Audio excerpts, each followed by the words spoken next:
Bienvenue dans cette deuxième vidéo de notre module sur le tourisme durable et le développement des territoires. Nous allons désormais explorer les différents modèles de planification et de gestion territoriaux qui favorisent un tourisme durable.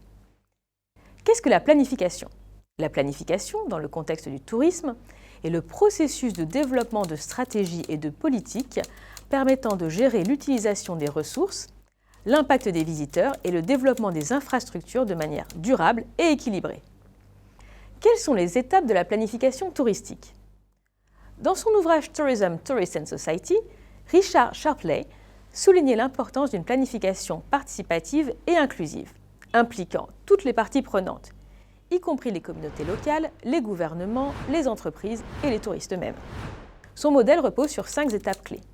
Première étape, l'identification des ressources et des opportunités. Il s'agit d'évaluer les atouts naturels, culturels et sociaux de la destination. Deuxième étape, l'analyse des impacts. Il est question de prévoir les effets potentiels du développement touristique sur l'environnement et la société. Troisième, l'établissement des objectifs. Il faut alors définir des objectifs qui soient clairs et durables pour le tourisme local. Quatrième étape, le développement des stratégies. Il s'agit de formuler des politiques et des plans d'action pour atteindre ces objectifs. Et cinquième étape, la mise en œuvre et le suivi. Il convient d'appliquer les stratégies et surveiller les résultats pour ajuster les plans si nécessaire. Passons au second point. Modèle de planification intégrée, une approche systématique et coordonnée.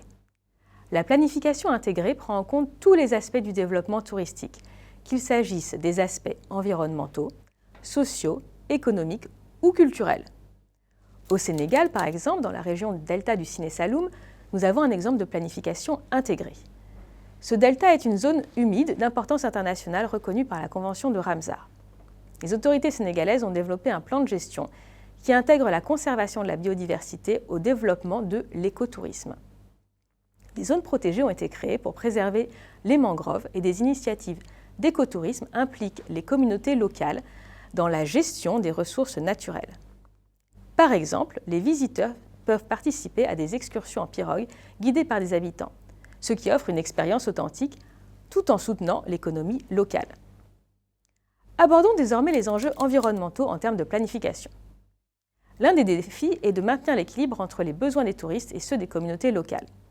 Cette approche permet de créer des emplois, de promouvoir la culture locale et de préserver les écosystèmes fragiles. Le développement touristique est étroitement lié à la conservation naturelle, car il dépend directement des ressources environnementales. Il faut qu'elles soient attrayantes et préservées, comme nous pouvons le voir dans des parcs nationaux, dans des plages ou encore dans les habitats fauniques. Pour assurer la durabilité à long terme de l'industrie touristique, des mesures de conservation sont essentielles pour protéger ces environnements fragiles et garantir leur disponibilité pour les générations futures. Au Rwanda, le parc national des volcans est un exemple de planification et de gestion réussie. Ce parc est célèbre pour ses gorilles de montagne, une espèce en danger critique d'extinction. Les autorités rwandaises ont développé un modèle de tourisme responsable qui limite le nombre de visiteurs et assure que les revenus générés sont réinvestis dans la conservation et les actions auprès des communautés locales. Cette approche a non seulement contribué à la préservation des gorilles, mais a aussi amélioré les conditions de vie des habitants grâce aux bénéfices du tourisme. Passons désormais au troisième point, qui concerne l'approche participative. Il s'agit de placer les communautés au centre du processus. Une approche participative encourage l'engagement actif des résidents, mais aussi de la société civile, des entreprises locales et d'autres parties prenantes, dans la mise en place des stratégies de développement touristique. Au Cameroun, dans la région de l'extrême nord, la gestion touristique repose sur une planification participative. Cette région abrite le parc national de Ouaza, connu pour sa biodiversité et ses paysages uniques. Les autorités locales ont impliqué les communautés dans la planification et la gestion du tourisme en créant des comités de gestion locaux. Ces comités sont responsables de la régulation des activités touristiques, de la sensibilisation à la conservation et du partage équitable des revenus. Des projets comme le reboisement ou encore la gestion des sentiers de randonnée ont été réalisés grâce à cette collaboration. L'implication des communautés locales peut permettre de réduire les conflits territoriaux et favoriser une gestion plus équitable des ressources. Les résidents locaux ayant un rôle actif dans cette gestion sont plus motivés à protéger l'environnement et à offrir des expériences touristiques durables. Les îles Fidji ont également adopté des pratiques exemplaires en matière de gestion touristique durable. Sur l'île de Viti Levu, des projets de tourisme communautaire impliquent les habitants dans la gestion des lodges et des activités écotouristiques. Ces projets visent à réduire la pauvreté, à promouvoir la culture locale et à protéger les écosystèmes, qu'ils soient marins ou terrestres. Les bénéfices économiques sont directement réinvestis dans les communautés locales, renforçant ainsi la durabilité des initiatives. Passons au quatrième point, la gestion écologique. Dans divers pays francophones du Sud, la gestion écologique dans le tourisme durable joue un rôle crucial dans la préservation des écosystèmes, tout en soutenant le développement économique local.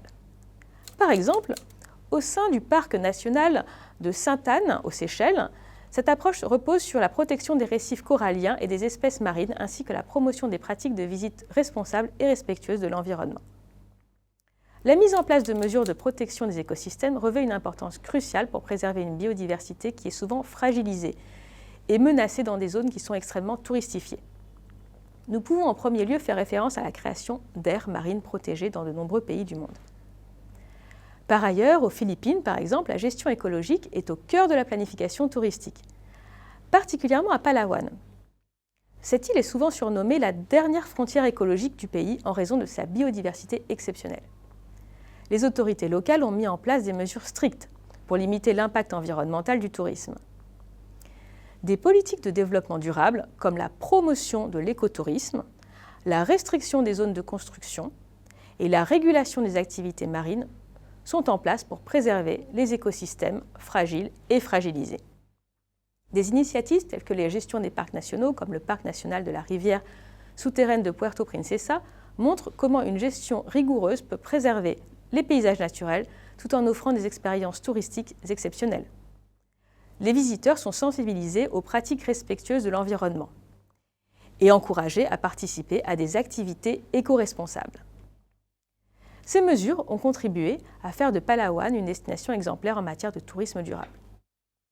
Je vais conclure cette vidéo en insistant sur le fait que la planification et la gestion territoriale sont essentielles pour un tourisme durable et bénéfique pour les communautés locales. Les exemples du Sénégal, du Cameroun, des Philippines, du Rwanda ou encore des îles Fidji montrent qu'il est nécessaire de concilier développement touristique et préservation des ressources, qu'elles soient naturelles ou culturelles. En adoptant des approches intégrées, participatives, mais aussi innovantes, nous pouvons promouvoir un tourisme respectueux et durable. Je vous remercie pour votre attention. Dans notre prochaine vidéo, nous aborderons les bonnes pratiques et la prospective dans le tourisme durable.